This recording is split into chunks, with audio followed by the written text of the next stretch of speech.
Olá, amigos, amigas, boa tarde. É o professor Legene Mirran que está falando. Vocês estão aqui no canal da Geopolítica, um canal aqui que já tem alguns anos que eu tenho conseguido mantê-lo com muito esforço, aí, com apoio de muitos amigos e amigas que são membros. E nós fazemos um esforço para analisar os principais fatos que mexem com a geopolítica mundial.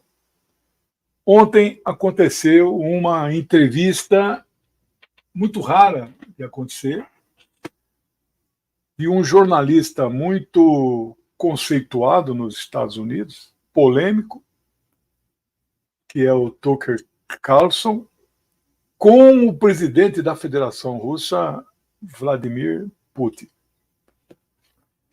Eu não poderia deixar de comentar, eu não pretendo fazer um programa longo, mas falar da essência e dividir o roteiro aqui do nosso trabalho em três partes.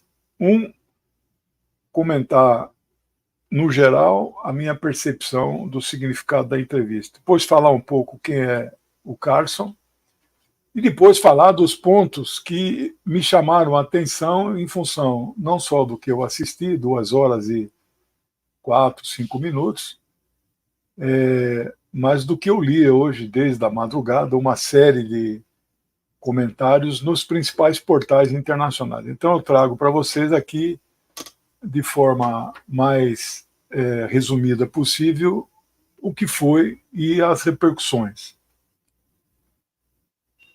Bom, nós não sabemos quantas pessoas assistiram. No canal do Carlson, já passou de 6, 7 milhões. Acontece que foi retransmitida por centenas, talvez milhares de canais. E na Rússia, todas as televisões abertas, fechadas por assinatura, e muitos canais de YouTube também retransmitiram. Então, é dificílimo estimar quantas pessoas assistiram, e especialmente nos Estados Unidos, que é, na verdade, para a qual o público se dirige esse conteúdo, né? Bom, a minha estimativa é que 100 milhões de pessoas assistiram. No canal do Carlson no X, ex-Twitter, quando ele anuncia a entrevista, já passou de 100 milhões de visualizações, para vocês terem uma ideia da força. Putin se mostrou um estadista, talvez o maior estadista hoje no mundo, uma pessoa de uma inteligência muito superior e um grande domínio da história. Gastou 20, 25 minutos para falar da história da Rússia, da Ucrânia, da União Soviética, do Império Russo, etc., né? Eu duvido que um cara como o presidente Biden, que deve estar cometido de senilidade, tenha errado muito, cometido muitas gafes. Duvido que ele tenha capacidade de fazer uma análise histórica, né, de algum fato. Talvez alguma coisa relacionada aos Estados Unidos, né? E a última observação que eu quero fazer desta entrevista, nesta parte inicial, contrariando muitos comentaristas do nosso campo, inclusive, que disseram assim, não trouxe grandes novidades. Eu fico impressionado com este tipo de comentário. Não pode não ter trazido, não é verdade, trouxe algumas novidades, mas pode não ter trazido muita novidade para pessoas como nós que acompanhamos dia a dia a opinião da Rússia e que nós estamos já com já sabemos fazer filtros sobre o bombardeio midiático que se faz contra a Rússia e a favor dos Estados Unidos. Agora, esta entrevista para o público dos Estados Unidos, eles chamam de americano, a gente chama de estadunidense, para aquele público, eles vão ver pela primeira vez o outro lado das coisas, porque jamais viram o ponto de vista da Federação Russa. E se viram, viram distorcido, viram seguidos de depreciações, de rebaixamentos, de mostrar o Putin como um ditadorzinho, autoritário, autocrata, que eles gostam de dizer. Né? Então, sobre esse aspecto, essa entrevista foi uma bomba nos Estados Unidos. Né? Nós que eu digo, alguns desses analistas, fazemos análise do ponto de vista da nossa ótica. Você tem que olhar lá para os Estados Unidos, o efeito disso, para quem acha que a Ucrânia está dando uma surra na Rússia, para quem acha que a Ucrânia já ganhou a guerra. Então, esta é a minha observação inicial desta entrevista. Hoje, o Tucker, Carlson Tucker, é o homem mais odiado nos Estados Unidos. Não é? Eu não estou com muito apoio aqui, tem que colocar algumas coisas na tela, né? Bem, vamos então aqui à segunda parte. Quem é Tucker Carlson? É um homem de meia idade, 54 anos. A formação dele, ele não é jornalista por formação. Até o Putin falou, você é historiador, né? Mas jornalista por prática, entrevistador, analista político, escreve regularmente em muitos órgãos e é também autor, não saberia dizer quais são os livros que ele escreveu, mas é preciso dizer que Tucker Carlson é um homem ideologicamente de extrema direita, ou de direita. É um homem do esquema de Donald Trump. Falei, professor, então essa entrevista vai fortalecer o Trump? Nós não podemos fazer a análise por esse aspecto. Por isso que eu disse, o importante aqui é o conteúdo passado para um público que nunca viu esse tipo de fala, ainda mais vindo da boca do presidente da Rússia. Né? Eu diria assim, vocês assistam, se puder, não sei se algum tem tradução de máquina, né, do Google, do YouTube automática, mas assistam. Ou daqui a pouco vai surgir a transcrição na íntegra, leiam. Mas não se preocupem com o entrevistador, se preocupem em entender, absorver, filtrar, analisar aquelas palavras que saem da boca do presidente da Federação Russa. Hoje, um dos maiores expoentes da luta anti-imperialista, ao lado de Xi Jinping e Ebrahim Raisi, presidente do Irã. Eu não ponho o presidente Lula nesse time de maiores expoentes da luta anti-imperialista, porque nem ele acha que quer ser classificado dessa maneira. Bom, então, o Trump poderá tirar dividendo disso? Poderá tirar dividendo disso. Ele tem falado que se fosse eu presidir os Estados Unidos neste momento, e ele espera vencer as eleições em novembro, acabo a guerra na Ucrânia em 24 horas. É o que ele tem falado. Mas o governo de Joe Biden, com o seu secretário de Estado, que só fala em guerra, acabou de aprovar no Senado uma ajuda de 61 bilhões de dólares para a Ucrânia.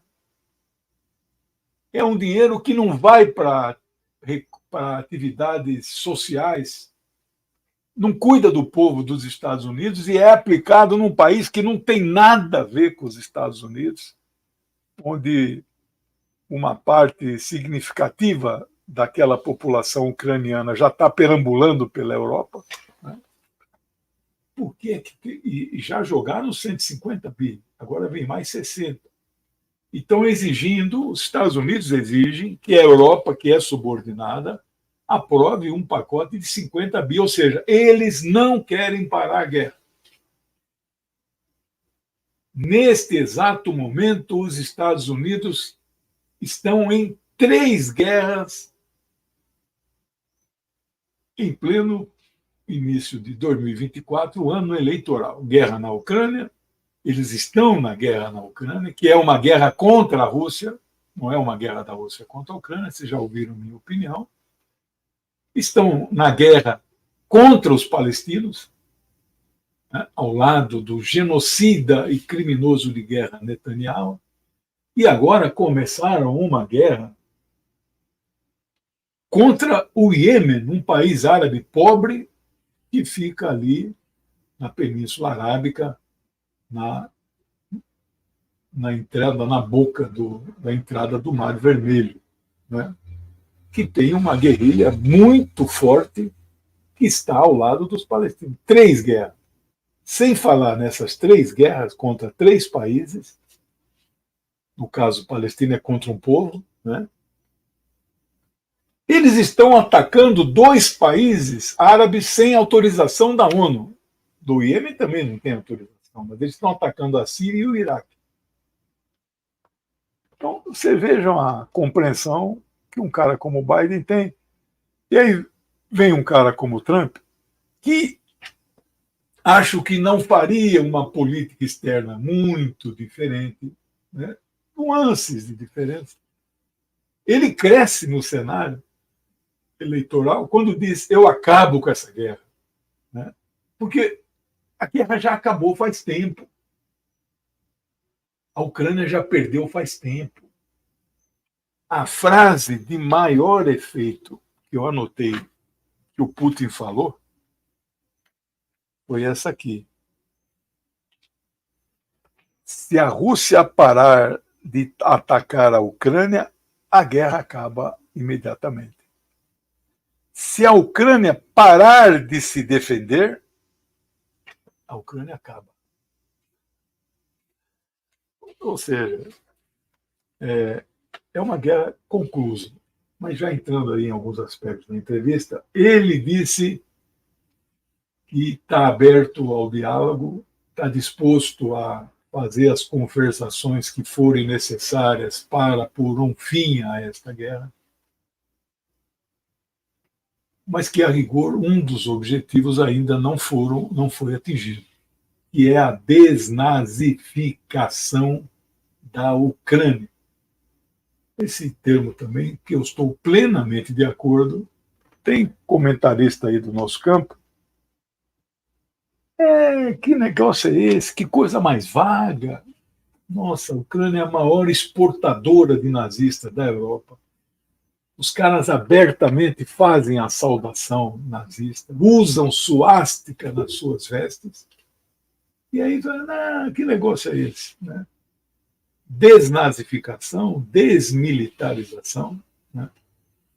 E então, mas evidente mesmo, ele destruiu o batalhão Azov, que era o batalhão nazista, que tinha sido incorporado ao Estado ucraniano, entrou na folha de pagamento, aqueles mercenários, aqueles terroristas, passaram a ser funcionários do Estado. Né? Ele destruiu o batalhão Azov. Bom, e aí, então, falando um pouco mais sobre o conteúdo mesmo da entrevista, eu não quero fazer um programa longo, para não ser uma live daquelas de 1 hora. Vou fazer esses programas mais curtos, né? Então, sobre a guerra na Ucrânia, foram as seguintes observações que eu depreendi da entrevista.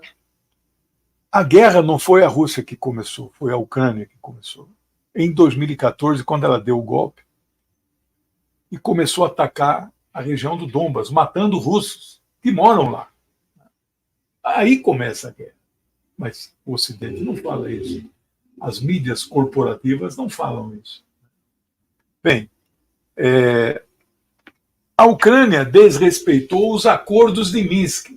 Minsk é a capital da Bielorrússia, onde foram assinados acordos onde participou o presidente da França, o presidente da Rússia, o presidente de Belarus, o presidente da Ucrânia, na época o Poroshenko, e acho que até a primeira-ministra da Inglaterra, era a Merkel. Né? 2 acordos foram assinados, um em maio e um em setembro, do mesmo 2014. A Ucrânia nunca assinou, mas nunca acatou. E depois que o Zelensky entrou em 2017, 2018, esse ano aqui teria eleição, ele cancelou, teria a reeleição dele, né? 2018. Bom,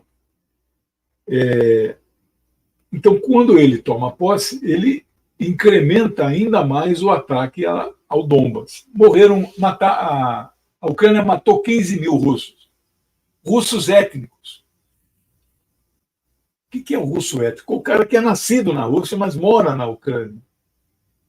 E falantes de russo, quem é? São os filhos desses que já nasceram na Ucrânia. A Ucrânia, que o Putin fala dela também, a Ucrânia foi uma criação de Lenin. Né? O Lenin idealizou. A Ucrânia nunca existiu como país. Sempre foi parte da Rússia. A Rússia nasce em Kiev, que era a capital do Império. Rus-Kiev era o nome. Né? E aí Lenin idealizou um sistema de repúblicas soviéticas socialistas e levantou a ideia de criar uma Ucrânia soviética, socialista, que voluntariamente se une a uma união das repúblicas. Veja, o Império Russo Antigo dominava esses países vizinhos, que eram satélites, dominava a ponto de escravizá-los. Eles não tinham liberdade para exercer a sua independência total. Na União Soviética, isso muda de figura. Tem um livro, você sabe, né, o livro sobre Stalin para principiantes, que eu publiquei um capítulo específico sobre a Constituição Soviética de 1936. Então, eu li, estudei e escrevi esse capítulo, e lá está claro, é livre a associação, qualquer uma das repúblicas sai quando quiser. Não é? Então, Lenin levantou a ideia e surgiu enquanto país, mas é o mesmo povo eslavo, não é? Tudo russo. Bem, e Khrushchev cometeu o erro, acho que foi em 65, ele, para ficar bem com a Ucrânia, presenteou a Ucrânia com a Crimeia. Então, quando Vladimir Putin, em 2014, ele toma a Crimeia de volta, ele diz: estamos recuperando o que é nosso. Né?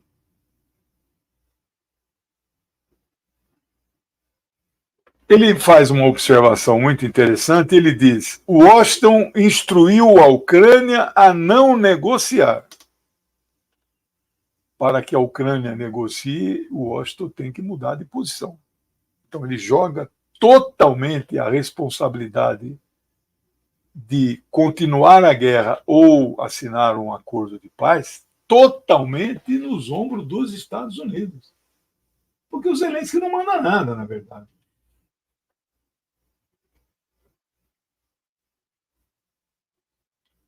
Portanto, se os Estados Unidos quiserem que a guerra acabe, eles têm que imediatamente parar de fornecer armas para a Ucrânia. Mas está aí, acabaram de aprovar no Senado e chegou na Câmara o projeto. Na Câmara vai ser mais difícil aprovar esse pacote, porque há muita resistência a continuar mandando dinheiro para a Ucrânia. E finalizo esse aspecto sobre a guerra na Ucrânia, onde ele diz: a derrota da Rússia na Ucrânia é impossível. Ele não usa a palavra improvável. Sobre a OTAN, tem uma série de comentários que eu agreguei num bloco chamado OTAN. Eles difundiram uma ideia que fica no imaginário de europeus, a ponto da Suécia e Finlândia, que nunca foram membros da OTAN, terem pedido o ingresso. Eles estão difundindo que a Rússia vai atacar a Europa, vai enfrentar a OTAN, vai expandir.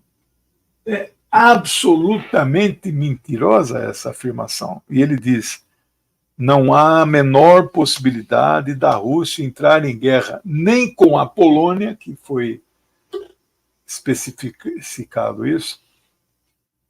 Olha, eu não sou um expert em geografia, mas acho que a Polônia nem fronteira com a Rússia faz, né? Acho que tem no meio ali Belarus, né? Nem faremos guerra nem com a Polônia, nem qualquer outro país europeu, salvo se formos atacados por algum deles. Aí vamos nos defender.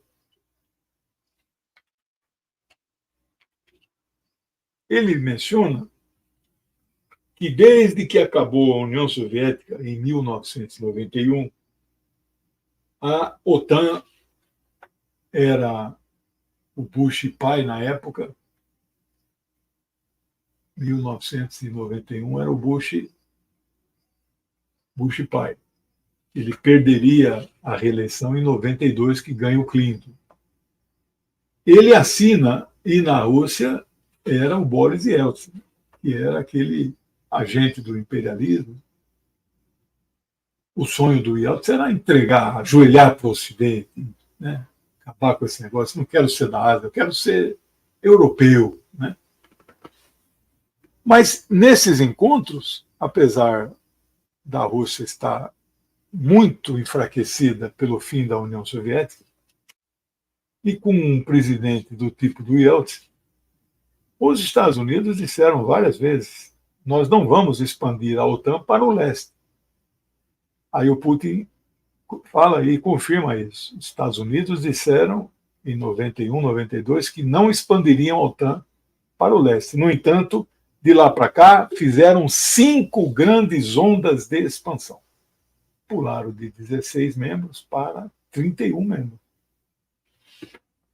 A OTAN, diz Putin, deve aceitar que a Ucrânia jamais entrará na Aliança Atlântica.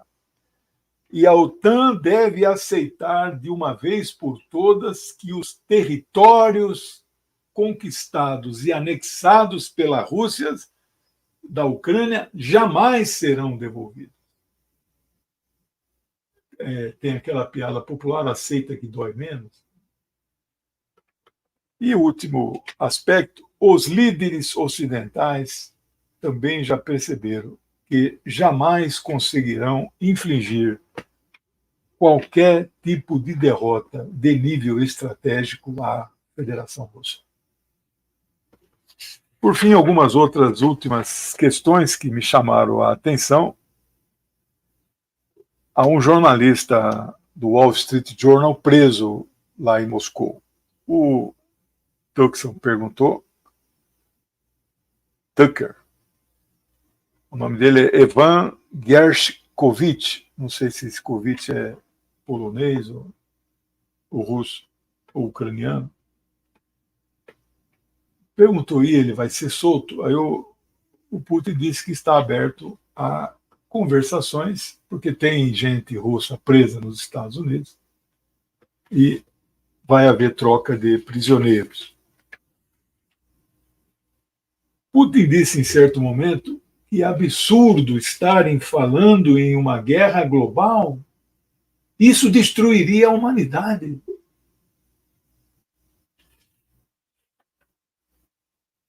A parte mais hilária houve um tom jocoso, de brincadeira, mas falou-se muito sério.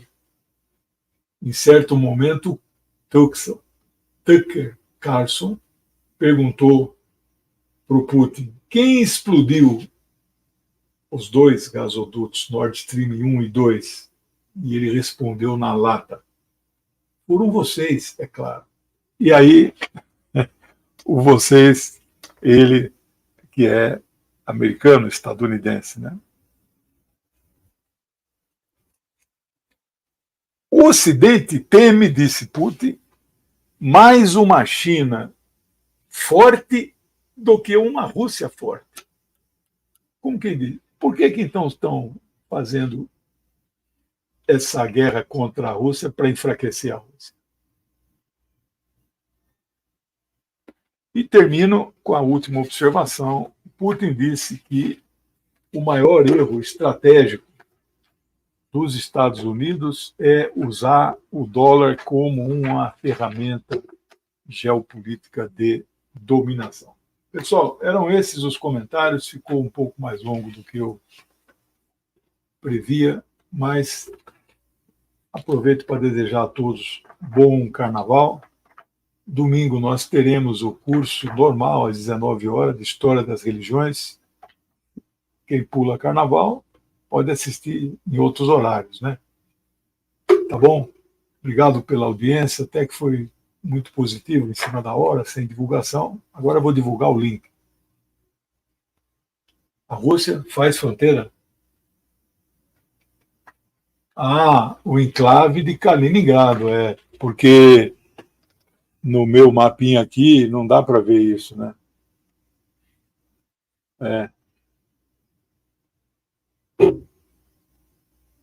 Tá bom, Polônia, Belarus.